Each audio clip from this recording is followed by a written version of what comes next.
ఉన్న బంగారాన్ని విడిపించి ఆ రోజు ఆన్లైన్ రేటుకే మేము కొంటాం. Sharma gold company. ఈ విషాద కథ వినే ముందు ఒక్కసారి ఆడియో వినండి. పెళ్లి చేసుకుని 12 ఏళ్ళు లేదు నాకు. ఎవరి దగ్గర ఒక మాట పడలేదు. మా ఆయన వాళ్ళు కనీసం మా అనుమానించి ఆయన కూడా ఒక్కరితో ఒక మాట పడ్డది లేదు. ఎవరో వచ్చి బట్ టార్గెట్ చేసిండేగా. ఇప్పుడు అమ్మాయి కూడా ఎంతసేపు ఏమంటుందంటే మా అమ్మ వాళ్ళు, మా అత్తమ్మ, మా ఫ్రెండ్స్, నేను ఒక్కదాన్నే అన్న బయట అమ్మాయిని అట్లా. నేను చేస్తే మాత్రం వాని మీద కేసు వేయరన్న. ఇది ఒక్కటి తీసుకుపోయి పిఎస్ లో ఇచ్చేసి అంతే. తీసుకుపోయి పిఎస్ లో ఇచ్చేసి గుళ్ళ మొత్తం తడిబట్టతోటి దీపం ఆర్పాలి, మా ఆయన కాలు మొక్కాలి గంతే. వాళ్ళేం మేము ఆస్తి అడుగుతలే, మేము అడుగుతలే. నేను చేయబట్టి మా ఆయన సఫర్ అవుతుండు. వద్దు నాన్న మాట్లాడతావు, వద్దు చేసుకోవద్దు. అరే ఇది చాలా చిన్న విషయం నాన్న, అట్లా నువ్వు ఏం చేసుకోవద్దు, తప్పు అది. అట్లా మాట్లాడతావు, మేము అందరం ఉన్నాం కదా. అది ఆయనకు దొరికినా ఏం లేదు, ఇంకెవరికన్నా దొరికినా ఏం లేదు, నా పేరు బదలమైన ఏం లేదు. ఉండబుద్ధి అయితే లేదన్నా. అట్లా అనుకోకు, ఒకసారి మాట్లాడదాము.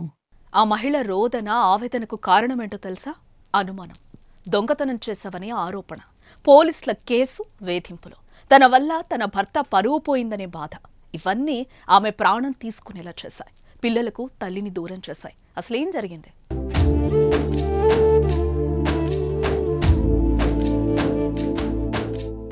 ఏపీలోని కర్నూలు జిల్లా ఆదోనికి చెందిన రమ్య, యాదాద్రి జిల్లా రామన్నపేట మండలం సిరిపురం గ్రామానికి చెందిన నరేష్ ప్రేమించి పెళ్లి చేసుకున్నారు. హైదరాబాద్లో పరిచయం ఏర్పడి 12 సంవత్సరాల క్రితం వీరి వివాహం జరిగింది. వారికి ఒక పాప, బాబు ఉన్నారు. వారు శ్రీపురం గ్రామంలో బట్టలకు రంగులద్దె పనిచేస్తూ జీవనం సాగిస్తున్నారు. శ్రీపురం గ్రామానికి చెందిన మాజీ ఎంపీటీసీ పున్నా వెంకటేష్ కుమార్తె పుట్టినరోజు సందర్భంగా హైదరాబాద్ హైద్నగర్ సమీపంలో ఫంక్షన్ కు రమ్య, నరేష్లను ఆహ్వానించగా అక్కడికి వెళ్లారు.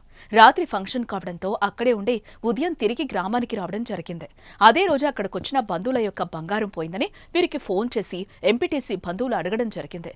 మేం తీలేదు, మాకు తెలియదు అనడంతో వారు హయత్నగర్ పిఎస్లో వీరిపై ఫిర్యాదు చేయడంతో పిఎస్కు వెళ్లాల్సి వచ్చింది.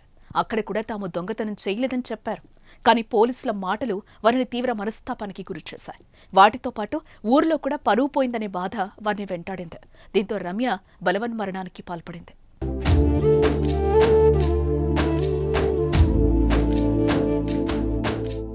చనిపోయే ముందు తన సోదరుడికి ఫోన్ చేసి తన ఆవేదన వ్యక్తం చేసింది. ఏం తప్పు చేయకుండా తమను వేధిస్తున్నారని వాపోయింది. హయత్నగర్ పిఎస్సిఎస్ఐ ఫోన్లు చేసి బెదిరించడంతో పాటు తక్కువ కులం కావడంతో అనరాని మాటలు అని పరువు తీస్తున్నాడని కన్నీటి పర్యంతమైంది. ఈ బాధ భరించలేక చనిపోతున్నట్టు చెప్పి ఫోన్ పెట్టేసింది రమ్య. ఎందుకు మీకు చెప్పాలనిపించింది మొన్న. సరే నాన్న, మేము మాట్లాడతాము, మేము అందరం ఉన్నాం, మాట్లాడతాము. అట్లా చేసుకోవద్దు, బాధపడచ్చు, మాట్లాడతాం రా, ఇది పెద్ద విషయం కాదు. ఎందుకు? సరే మీరు పోయినారు, అక్కడ ఉన్నారు, దానివల్ల అట్లా కాదు. అందరినీ చేస్తే అది వేరు, ఒకదాన్ని చేస్తే ఎట్లుంటది అలా. మాట్లాడతాం చెల్లె, మాట్లాడతాం రా. నేనే పడతాను ఆట వల్ల ఎవరితో ఎందుకు. కనీసం మా ఆయన కూడా నన్ను ఒక్క మాట అన్నాడు, అస్సలే అన్నాడు. ఏదన్నా కూడా అట్లా ఏమంటే బాధపడతాడు.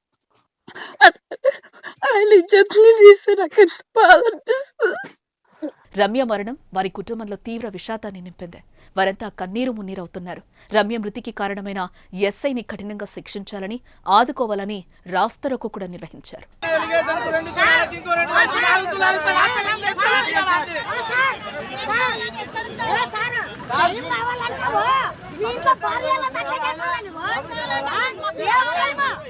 ఆదివారం నాడు ఫంక్షన్ అయింది, సోమవారం నాడు వాళ్ళు గోల్డ్ పోయిందని ఫోన్ చేసిరు మాకు.